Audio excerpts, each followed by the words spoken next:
কিভাবে বাড়ে জানেন? 4টি কাজ করলে মানুষের রিজিক বাড়ে। নাম্বার 1, গোপনে দান করলে রিজিক বাড়ে। আপনি এমন ভাবে দান করুন যেন আপনি এক হাতে দান করবেন আর এক হাত না জানতে পারে। 2, বেশি বেশি করে ইস্তেগফার করুন। আপনি জীবনে জেনে না জেনে অনেক গুনাহ করেছেন, তাই ইস্তেগফার করুন। ইনশাআল্লাহ আপনাকে মাফ করে দিবেন এবং রিজিক বেড়ে যাবে। 3, ফরজ নামাজগুলো আপনি মসজিদে এসে জামাতে আদায় করুন। আপনি বড়ই নামাজ বাসায় না পড়ে মসজিদে এসে জামাতে আদায় করার চেষ্টা করুন। দেখবেন আপনার ম্যাজিকের মতো নিজের রিজিক বেড়ে যাবে।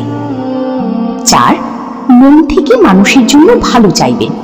যেমন ধরুন, একজন মানুষ অনেক ধনী হয়েছে, একটি গাড়ি একটি বাড়ি করেছে, তা দেখে আপনি মনে কোনো হিংসা রাখবেন না। আপনি তার জন্য দোয়া করবেন, আল্লাহ যেন তাকে আরো উন্নতি দেন। দেখবেন আপনার রিজিক বেড়ে যাবে।